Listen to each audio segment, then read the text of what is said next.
October 28, 1940. The Führer's private train clicks steadily through the Alpine darkness, its wheels echoing against the rails as it carries Adolf Hitler south toward Florence. Inside his compartment, Hitler sits alert, focused, anticipating the meeting ahead. He is looking forward to this encounter with Benito Mussolini, his fellow dictator, his Axis partner, perhaps even, in some distant sense, a friend. The two men have much to discuss. Hitler has just secured Romania's vital oil fields for Germany, a strategic prize of enormous importance. He intends to coordinate policy, align objectives, and present Mussolini with a fait accompli. German troops, now stationed in a region Italy considers firmly within its own sphere of influence. It is not a request. It is a reality. One Mussolini, like so many others before him, will simply have to accept. The train slows as it approaches a station. The door to Hitler's compartment opens quietly. An aide steps inside, his face pale, his posture tense. In his hands is a decoded telegram, freshly delivered, its contents urgent. Hitler takes the paper, reads it once, then he reads it again. His hands begin to tremble, almost imperceptibly. Color floods his face, a deep, angry red. When he finally speaks, his voice is barely controlled, compressed by effort rather than calm. Mussolini has invaded Greece. The aide confirms it. At dawn this morning, Italian forces crossed the Greek frontier. No consultation, no warning, not a single word to Berlin. Hitler does not respond immediately. Instead, he turns his gaze back to the window, watching the darkness rush past as the train continues south. The meeting in Florence has instantly taken on an entirely different meaning. He is no longer arriving to present Mussolini with a strategic fait accompli of his own. He is going to confront an ally who has acted alone, without permission, without coordination, and in doing so may have jeopardized everything. 6 months earlier, Mussolini had watched with growing bitterness as German panzers rolled across France. Hitler's armies had achieved in 6 weeks what Italy had failed to accomplish in 4 brutal years during the First World War. Newsreels showed triumphant Wehrmacht soldiers marching through Paris, flags waving, crowds watching in stunned silence. Meanwhile, Mussolini's troops sat idle. Italy had joined the war only in its final days, hoping to snatch a share of the victory. The contrast was humiliating. The images gnawed at Mussolini. This was supposed to be a partnership of equals, the Rome-Berlin axis. 2 fascist powers reshaping Europe together, but increasingly, it felt like Germany did all the conquering while Italy watched from the sidelines. Hitler invaded Poland. Hitler crushed Denmark and Norway. Hitler smashed France. And Italy, Mussolini, had declared war on France only when it was already defeated. The move was so transparently opportunistic that even his own foreign minister, Count Galeazzo Ciano, called it a stab in the back. Worse still, the attempted stab barely drew blood. Italian forces attacking southern France were humiliatingly stopped by a handful of French divisions holding prepared defenses. In 10 days of fighting, Italian troops advanced perhaps 10 miles. At the cost of thousands of casualties, it was pathetic. Mussolini knew it was pathetic. And worse, Hitler knew it was pathetic too. Mussolini needed a victory of his own. Not a symbolic gesture, not a political maneuver. A real conquest. One that would prove Italy's strength and demonstrate to Hitler that he too could reshape the map of Europe. He wanted something tangible, undeniable, something that would silence doubt and restore his pride. His attention turned south, across the Mediterranean, toward the Balkans. Greece seemed perfect. It was a small country, militarily limited, lacking the industrial power of the major European states. Yet it held strategic value, controlling sea, lanes, and key positions in the eastern Mediterranean. Most importantly of all, Greece lay clearly within what Italy considered its natural sphere of influence. Hitler, Mussolini reasoned, could hardly object to Italian action in its own backyard. Throughout the summer and early autumn of 1940, Mussolini grew increasingly fixated on Greece. Italian forces already occupied neighboring Albania, seized the previous year, providing an ideal staging ground for an invasion. From there, Italian troops could strike south across the border with ease, or so Mussolini believed. He convinced himself the Greek army was weak, poorly equipped, and lacking the will to resist. Greece was ruled by a king who, Mussolini assumed, might prefer submission over destruction. The campaign would be brief, a matter of weeks, perhaps even days. Italian columns would roll south, banners flying, and march into Athens in triumph. At last, Mussolini would have his conquered capital. At last, he would have his victory. His generals, however, were far less optimistic. General Sebastiano Visconti Prasca, appointed to command the invasion, publicly expressed confidence and promised success. Privately, he worried about everything. Albania's infrastructure was poor, roads were few and narrow. Supply lines would stretch through rugged mountains. Winter was approaching fast, and the terrain favored the defender. General Pietro Badoglio, chief of the general staff, was openly opposed to the operation. The army, he warned, was not ready. There were not enough troops in Albania. Equipment was inadequate. Logistics were fragile. Most concerning of all, the Greeks might actually fight, and fight hard. Mussolini dismissed these objections with impatience. He had no interest in delays or caution. He wanted his war, and he wanted it immediately, before Hitler could interfere, before Germany could attempt to coordinate the operation into its own broader strategy. This would be Italy's war, Italy's campaign, Italy's triumph. On October 15th, during a meeting at the Palazzo Venezia in Rome, Mussolini formally announced his decision. The invasion of Greece would proceed. Badoglio argued one last time, outlining the risks and urging delay. Mussolini cut him off. "I will break the backs of the Greeks," he declared. The meeting ended there. The decision was final.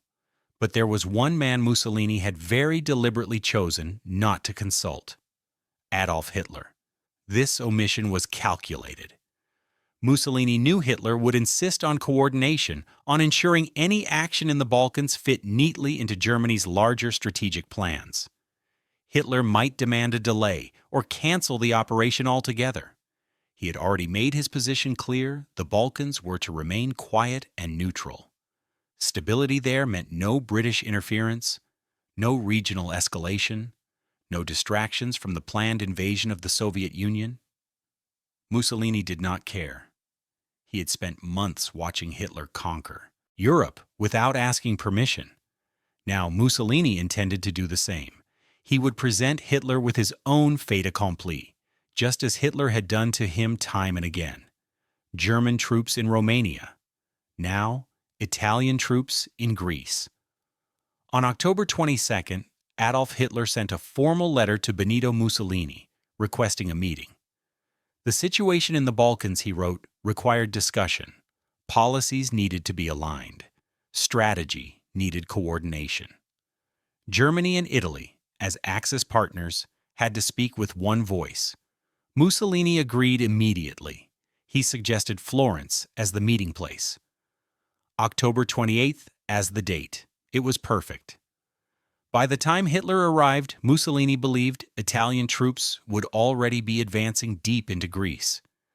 The invasion would be underway, irreversible, and, he was certain, successful. Hitler would arrive expecting discussion and instead be presented with reality. A finished fact. On the morning of October 28, 1940, Mussolini waited inside the Palazzo Pitti in Florence. He was restless, energized, barely containing his excitement. Hours earlier, at 6:30 a.m., 140,000 Italian soldiers had crossed from Albania into Greek territory, The invasion had begun. Everything was in motion. Any moment now, Hitler's train would arrive. Mussolini rehearsed the moment in his mind. He would greet Hitler warmly, then announce the news with confidence and pride. "Führer, we are on the march. Victorious Italian troops are advancing into Greece as we speak." The train pulled into Florence station. Hitler stepped down onto the platform. Mussolini moved quickly toward him, smiling broadly, radiating satisfaction. Before Hitler could speak, Mussolini delivered his line. "Führer, we are on the march. At dawn this morning, victorious Italian troops crossed the frontier into Greece." Hitler stopped. His body stiffened. His expression hardened instantly. For a long moment, he said nothing at all. He simply stared at Mussolini, his face frozen somewhere between disbelief and fury. Then he turned slightly toward his aides and spoke in a voice tightened by restraint. "This is terrible," he said. "This is a catastrophe." The meeting that followed was tense from the start. Hitler maintained outward politeness, but those present could feel the anger beneath the surface. He questioned Mussolini carefully about troop strength, preparation, logistics, and objectives. Each question was precise. Each answer mattered. Mussolini's replies were confident but vague. He spoke of Italian strength, of rapid advances, of weak Greek resistance. He brushed aside concerns with optimism and bravado. Hitler was not reassured. He remembered Italy's humiliating performance in France. He knew the Greek army, though smaller, was experienced and disciplined, fighting on familiar ground. He understood the terrain of the Balkans, steep mountains, narrow roads, fragile supply lines. He knew winter was approaching fast. Most of all, he knew this invasion threatened everything he had wanted to avoid. It would destabilize the Balkans. It would invite British involvement. It could draw Yugoslavia, or even Turkey, into the conflict. But the invasion had already begun. Hitler could not halt it without publicly humiliating his Axis partner. So he forced himself to smile, offered restrained words of encouragement, and boarded his train back to Germany, waiting for the disaster he was now certain would come. Hitler did not have to wait long for his fears to be confirmed. From the very first days, the Italian invasion of Greece began to unravel. The plan had been simple and optimistic: strike south from Albania, overwhelm Greek border defenses, and drive rapidly toward Athens before the Greeks could fully mobilize. Italian commanders had assured Mussolini that the campaign would be over in 2 weeks, perhaps 3 at most. Reality was far harsher. Italian forces advanced directly into the Greek defensive system known as the Metaxas Line, a series of fortified positions along the frontier. Greek troops, commanded by General Alexandros Papagos and inspired by Prime Minister Ioannis, Metaxas's defiant refusal of Italian ultimatums, fought with fierce determination. They were defending their homeland, and they knew every mountain pass, every ridge, every defensive position. They had been preparing for this invasion for years. Within days, the Italian advance slowed. Within weeks, it ground to a halt. Greek counterattacks soon followed. Italian units were not merely stopped. They were driven backward, pushed north into Albania. Many Italian soldiers, poorly trained and inadequately equipped for mountain warfare, surrendered in large numbers. The swift victory Mussolini had promised collapsed into confusion and retreat. By mid-November, Greek forces had advanced deep into Albanian territory, capturing key towns and strategic positions. Italian casualties mounted rapidly. Thousands were killed. Tens of thousands more were wounded or taken prisoner. Entire divisions ceased to function as effective fighting units. The Italian Air Force, expected to dominate the skies, struggled against a smaller but more determined Greek air arm. Then winter arrived in full force. Snow and freezing temperatures swept across the Albanian mountains. Italian troops, many from southern regions, were unprepared for such cold. They lacked proper winter clothing. adequate shelter, and sufficient supplies. Men froze in their positions. Frostbite claimed almost as many casualties as enemy fire. Supply routes through the mountains became nearly impossible to maintain. In Rome, Mussolini watched in mounting disbelief as his promised triumph turned into an unmitigated disaster. He dismissed General Visconti Prasca and replaced him with General Ubaldo Sodu, hoping for improvement. None came. Mussolini continued pouring reinforcements into Albania, eventually committing more than 500,000 troops to a campaign originally expected to require only a fraction of that number. Nothing changed. The Greeks kept advancing. In Berlin, Hitler followed the situation with cold, simmering fury. Each report from the front confirmed his worst expectations. Italy was not simply failing to conquer Greece, it was being decisively beaten by a much smaller nation. Britain seized the opportunity, dispatching RAF squadrons to Greek airfields and launching bombing raids against the Romanian oil fields Hitler had just secured. Worse still, the Italian collapse exposed the Axis to ridicule across the world. Newspapers mocked Mussolini's ambitions. Political cartoons depicted Italian soldiers fleeing from Greek peasants and elderly women. Years of fascist propaganda about military invincibility were being shredded in the mountains of Albania. Hitler's anger went far beyond personal embarrassment. The Italian failure in Greece carried profound strategic consequences. The Balkans, meant to remain calm, stable, and neutral, had been transformed into an active war zone. Britain now had a foothold in southeastern Europe. Yugoslavia and Turkey watched nervously, reassessing their positions as the situation deteriorated. Most critically, the crisis threatened Hitler's long-planned invasion of the Soviet Union, Operation Barbarossa, scheduled for the spring of 1941. In December, Mussolini ordered a major counteroffensive. Fresh Italian divisions were hurled against the Greek lines in an attempt to regain momentum. The result was disastrous.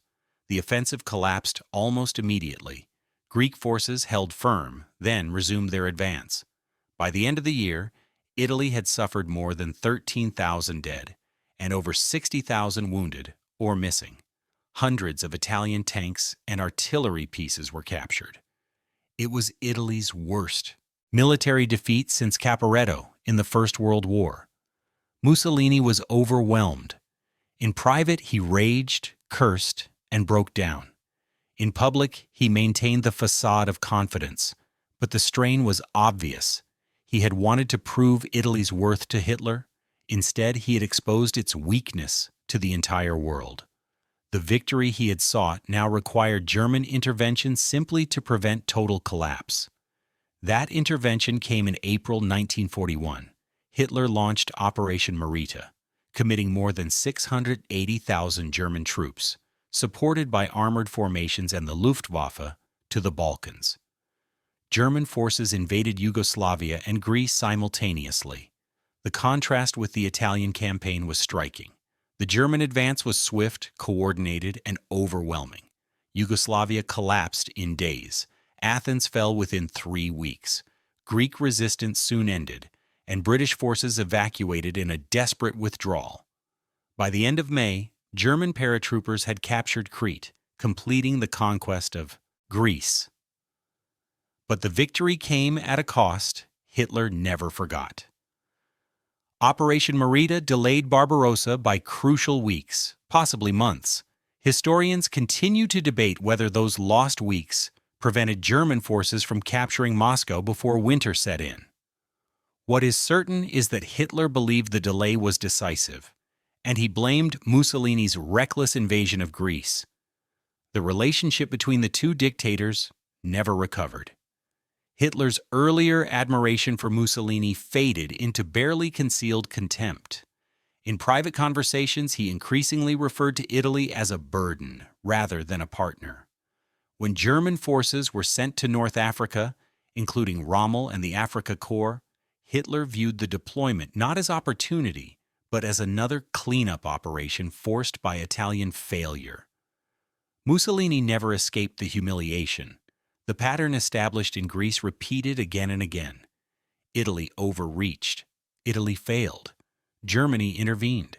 The same dynamic unfolded in North Africa, on the Eastern Front, and everywhere Italian and German forces fought side by side. The Germans led. The Italians followed. Everyone understood who truly held power. Beyond the Axis partnership, the Greek campaign carried broader significance. It shattered the myth of fascist military invincibility. It demonstrated that a smaller nation, fighting for survival, could defeat a major power. Greek resistance inspired other occupied peoples and became a symbol of defiance against Axis aggression. For Greece, the victory was brief but unforgettable. October 28th became Oxy Day, commemorating Metaxas's refusal of the Italian ultimatum. The pride endured, even as the country later suffered brutal German occupation, resistance warfare, and devastating reprisals. On the train to Florence, when Hitler first read the telegram, he had called Mussolini's invasion a catastrophe. He could not yet know how accurate that word would prove to be. The invasion of Greece triggered a chain reaction, weakening the Axis, delaying German strategy, poisoning alliances, and possibly altering the course of the entire war. In his final days in the Berlin bunker in 1945, as the Third Reich collapsed around him, Hitler still complained about Mussolini's Greek adventure. Even then, he blamed his allies' pride and incompetence for helping destroy everything they had built. The unraveling had begun earlier than most realized. It began on October 28, 1940, when Mussolini tried to prove himself Hitler's equal and instead revealed his folly. A telegram delivered in the Alpine darkness, a moment of controlled fury in Florence, and a mistake whose consequences echoed until the very end. Mussolini had wanted to surprise Hitler with a victory. Instead, he delivered a disaster. And the catastrophe, once unleashed, never truly stopped unfolding.